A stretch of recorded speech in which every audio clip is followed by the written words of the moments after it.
Precinct 4 Commissioner, and pretty much he needs no introduction. We're just going to let him come on up and go for it. Okay, thank you, Ann. I have I guess it's about 3 or 4 days ago, Scott called me. He said, Ron. I said, yeah, Scott, what you need? He said, I need some help. Our real speaker can't show up on Thursday.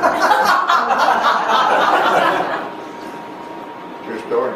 So I'm glad not to be your real speaker this morning. It kind of makes you feel like the third verse in the Church of Christ hymnal, doesn't it? There might be a few of you know a little about that. I know Gary Guthrie's here knows a little about that. But anyway, it's good to be with you this morning. I think Gary and Scott both kind of threw me under the bus at the last couple of meetings. Anybody seen Ron? Does he know this event's still going on? You just let it be a lesson to you that if you're regular here and you miss more than 2 meetings, you'll get to be up here for the balance of which I don't have more than 2 minutes this morning anyway.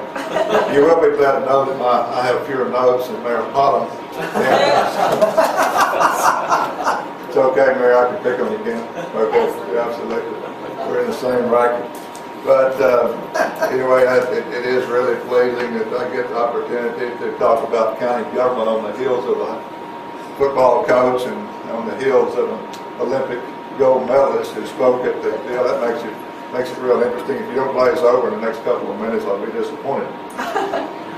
David Kinnaman's name was mentioned this morning. I want to just throw a kudo at him as well. He is a great economic psychology teacher in Hutto. I've had the privilege of sharing classroom with him and with Larry Gonzalez and speak to his economics class. And something that I share with that class on every time we meet, to just give a brief history and a brief geography of county government, is that I'll share with you this morning. Most of you probably know this. If you don't know it, you probably don't care. If you do hear it, you probably forget it before you leave. But it's important information. The county government is governed all the same across the state of Texas. There's 254 counties in the state, all governed with a county judge and 4 commissioners, and each commissioner, of course, oversees their precinct. I will mention that my precinct has the most real estate. My precinct essentially takes in the east half of Round Rock, goes to Thorndale to the east, Bartlett to the north, Queen Copeland, and Elgin to the south. I have more county roads in that precinct, and I want to introduce Pete Correa, my assistant back there, who takes care of those county roads. Thank you, Pete, for being here this morning. And he said, I'll come in just in case you lose your voice. And he takes care of, helps take care of all those roads, but I have more county roads than all the other precincts put together. So there's something to do every day. I want to mention 3 counties in the state of Texas, which I always mention to the high school class. The largest county geographically is Brewster County. Do you realize we can put Rhode Island and Connecticut in Brewster County? Who would want to? Rockwall is the smallest county. I think they're going to do a bond issue to AstroTurf that county. And Loving County is right on the New Mexico border. Has a grand total. Care to guess how many residents in Loving County? It varies between 62 and 65. You take somebody off at the credit union, at the family reunion, and you'll get to have to serve as county commissioner for a term. So that's how they operate there. But let's talk about our county for a moment. One of the safest counties and the fastest growing counties in the nation, despite what the feds are trying to do to us here. And we may have time, we may mention some of that as we go on. I brag on our county every opportunity I get. I had the opportunity to do a fundraising auction in Houston, downtown Houston, a few weeks ago. The MC introduces me as being from a county commissioner from Williamson County. But he said, what you're going to enjoy most, he spent 25 years as a used car salesman. Now, how do I follow up to go out and try to sell a lot of stuff that people don't really want to buy? Being labeled as a used car salesman and a politician. So I have to clarify that.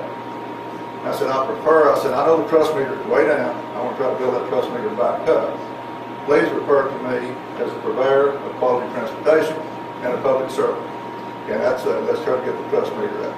So that is what we got to do at the county level, at the city level. I think we've classify ourselves more perhaps as public servants than we do politicians. And I did tell them that brag on Williamson County as being a county of law and order. If you're guilty, you're going to jail. If you're innocent, you may get off with probation. I'm proud of that reputation. And if to the highest bidders here this morning, I've got some get out of jail free cards I'll give you. So that's how we got started and overcome the low trust factor. But let's mention that your county, I have a handout there that we'll just briefly look over. It's you can look over it yourself. I did not get here, as you know, for a couple of meetings to talk about during the budget process. But have a little handout. Folks, your county is in great shape. We've been blessed financially. I'm not going to take any credit for this. We can look at the stable tax base. I'll use that during campaign season, but I may take credit then. But right now, we don't take credit for that. We're going to, but you look and see that the tax rate fluctuates, and we basically have three tax rates for the county. We have one for the general fund, which runs in about 27.9 cents or so, say 28 cents. We kicked up the road and bridge this year. Has always been 3 cents. We put another penny into that. We'll probably have to add another penny sometimes in the future, maybe more than that. The roads there's a lot of catching up to do. And of course we have the debt service, which is billed at 17 cents. And we'll talk a little bit about bond issues, but 17 cents pays back the debt that we've had, and you can kind of look at the budget. Of course, the public safety takes up the biggest chunk of that, and you heard me just mention, and I don't think anybody wants to take away from what we provide in the county as for public safety and emergency services. So that's,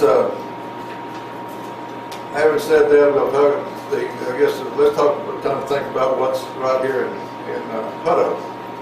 What is in your back door that we're dealing with?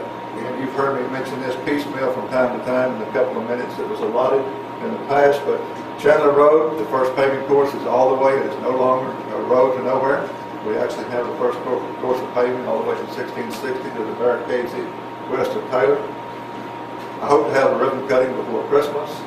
Tell everyone if you have Christmas travel plans, you'll be able to use that road, depending where you're going, east or west, or what part of the county you're going from. Ed Smith Boulevard is sitting at 90% plans right now. This project will be shovel ready. It won't be shelved until the next bond issue. County Road 138 is now under construction. I encourage you to find an alternate route for the next 6 to 8 months. And Tradesman Park. Let me say something about Tradesman Park. I inherited a project at Tradesman Park that's going across, you know, it's signalized at Tradesman Park to go across 79. We're going to close 123. It goes across into that vacant land, and then it parallel the railroad track to the east and tie back into 123, but the 123 the crossing will be closed.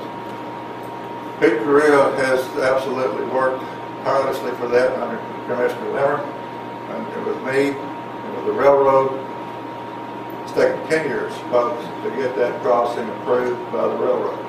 And we have a developer participation for a big portion of that expense. I tell everyone that when I speak, how many of you here watch Mission Impossible? This is your assignment should you choose to take it. I'm going to give you a choice. I'm going to let you give you 2 assignments. You can go to Washington, D.C. I don't care how you breach security. I don't care how you get into the White House. But you get in there and you get a signed note that you had dinner with Obama or who's president at the time, and you bring it back to me. You have 3 years to do that. Or you can go to San Antonio or Kansas City and get me an at-grade crossing across the UP Railroad anywhere in the Hutto, Taylor area. I'll suggest you go to the White House. It's going to be easier. They're tough to deal with, and but that is part of our work. 110 is going to turn into a major artery someday, tying in with the Sam Houston road that goes around Georgetown, and all tying into 130 sometimes in the future. So that is going to be a major road. It's we're trying to look at a grid system to try to stay ahead with the infrastructure for the whole east side. Folks, if the salamander gets classified in it, we'll get out and get ready for Hutto. Because it's going to be a lot easier to build here until we get into the mussel program. Now, Fish and Wildlife, I don't think you realize how much power they have. You can talk to God about them, it's not going to do a lot of good. You can, they have a tremendous amount of time. And so they classify the salamanders, and that is, I don't even want to get off into that subject right now. I'm leaving that up to the other commissioners because it affects their precinct a lot more than it does mine. But it's going to bring a lot of growth this way if it does get classified. The last thing I want to mention about road is County Road 108. I basically was a bond coordinator the other day. I said, I don't care what we do. I'll support any project in Williamson County as long as you be sure I have money for 108. Okay, that's the road that I want to get built before we get because of the college and everything else. We can wait, but that road has to be done, and we'll be sure that we have money to protect that money for our precinct here. So I'm hoping that it's good news to you. I've been promising I better keep it. And just a few other little things that just issued a check up there most recently for $75,000 to the Hutto Education Foundation. This is part of a fund that we created in negotiation with a new contract that we run our money through. That run 1% of the receipts gets to go back to the Hutto Education Foundation. Melanie and Denise here today, and they have a great deal to do with that. We drew up a contract so that 20% or $20,000 or 25% of the funds go into a permanent endowment to grow, so that in perpetuity, hopefully, there'll be some student in Hutto get some benefit out of that in the future. So that's a little good news. If you wonder what's happening out at the landfill with the Johnson Alquist house, you see it looks like it's being torn down, and eventually it will be. At one time, I had planned to actually rebuild that and put that in my office. Denise can testify to that. We've had Keith Dickman look at it, give us an estimate on reconstruction. In order to do anything with it, we had to bait for lead and bait for asbestos. Found a lot more problems there than we thought. I went by and looked at that yesterday along with Pete. I'm glad that we did not tackle it for a project because it's pretty much rotted out. But we do have a lot of good photographs, and if I'm still commissioner, when we develop the parks, and by the way, talking about parks, you have some information there on parks in your seats. Please take that with you if you're not familiar with our park system. And that would be. I would like to see that, about 350 acres out here by Jonah and 166 off of the road there. It's going to be a beautiful park. We named it Blackland Park.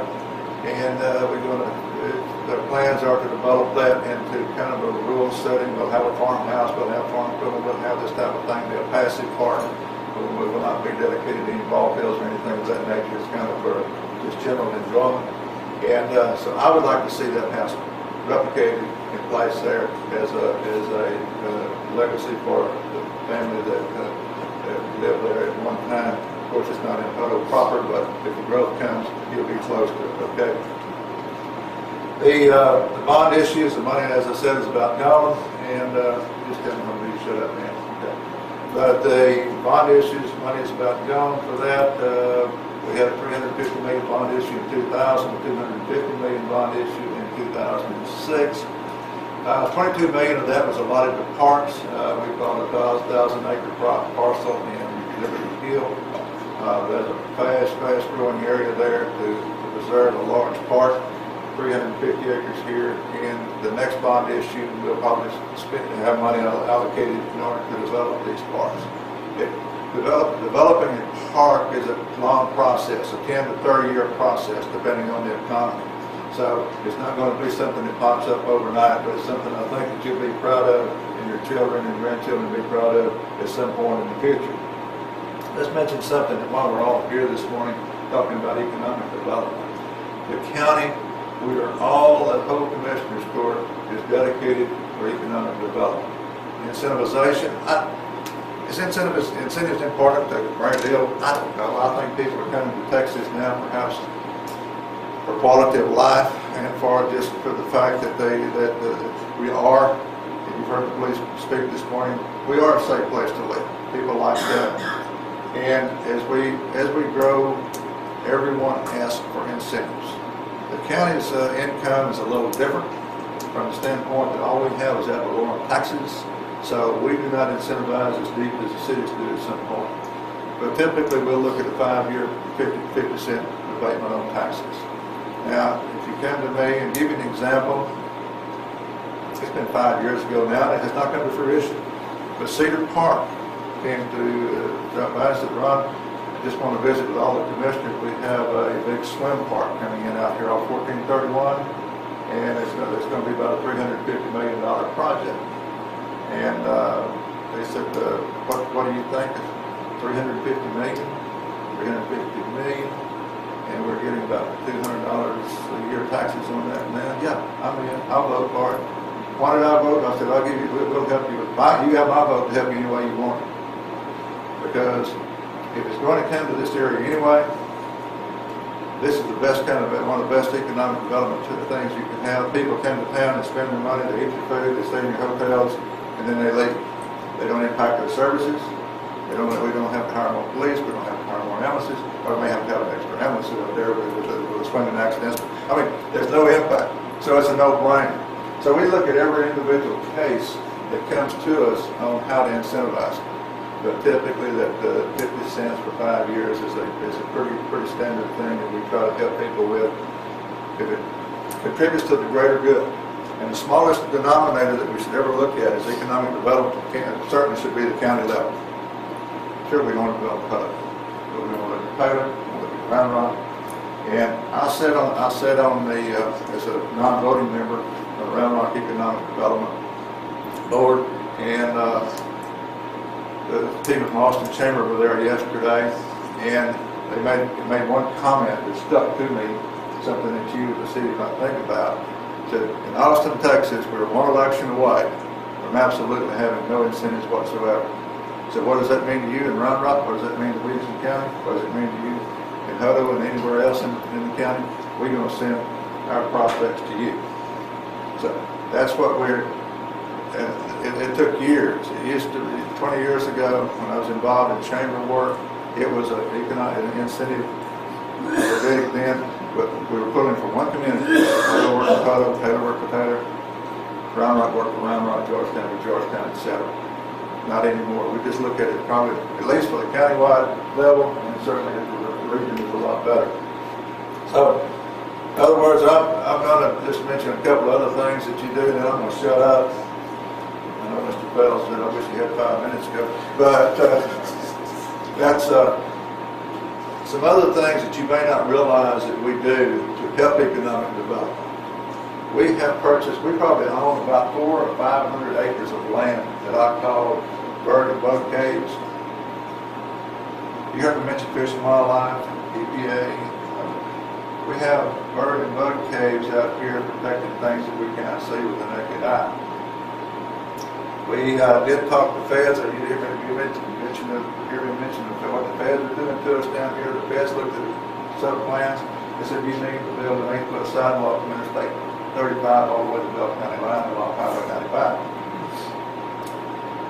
Never set foot on the property. We talked them out of that, but we did have to buy a cave to protect the birds and other bugs.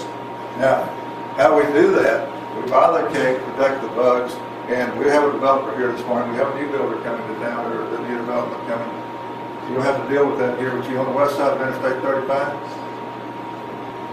we have a bug cave here, so you can buy rights. You can go ahead and tear up another bug cave over here and build on top of it, but you have to pay us back because we preserve the bugs for it. But we do that in order to keep development, keep things working. Just little things like that you may not be aware of that we have to deal with, that we're trying our best to keep up with. Clean air environment. Somebody asked me a little while ago about 1660. 1660, I started, it was on my radar, I guess, about the time I took office. We finally got the environment. The state of Texas is still in the environment. But right now, because of the $17 million is all allotted for pass-through projects. The pass-through projects is where we build a road. On Highway 79, the county did that. I mean, that was our project. but the state of Texas pays us back 80 cents on each dollar based on traffic count, and they're paying it like they're supposed to. So that's working out well for us, and it's working out well for the traveling public. But 1660 for all practical purposes right now today is a dead issue until we get out of the environment, and there are other plans to 101, for example, as that develops, we'll get a grid system working in Hutto. We're going to try to stay up with it for you, keep your economic development working, as we all wanted to. And I've kind of thrown Skip the rock over the pond this morning, but I appreciate again the opportunity to speak. It's been brief and quick. You probably didn't learn anything, but you paid your dues. You probably didn't come up here and speak since you were here. Questions? Is the salamander thing going to affect the swim program? It could. What that does, basically, the worst case scenario is that the 15% impervious cover. You will not be able to. In other words, they have over 15% impervious cover, so if you put a convenience store in, you might need to buy 10 acres instead of 2. I mean, or 5 or 6 instead of 2. I mean, just one of those kind of deals. It's all these different species. I will not mention in a public forum what I said about those salamanders, but one-on-one you can ask me about it. Okay. Yes. If the 1660 project is dead, is there anything that in the works to get truck traffic off 1660 coming through the residential area? I'm hoping that Chandler Road takes care of a lot of that. Yeah. That it gets a lot of that truck traffic out from south. There's nothing we can do about that. There's no other North side. North side. I think north side. I think with Chandler. I think that's going to. It's already slowed it down a lot. Well, when Liver Loop was first put in, that was supposed to take the truck traffic off of 1660, and there was no sign there to keep the trucks off of 1660. What I would suggest you do there, it is a city street.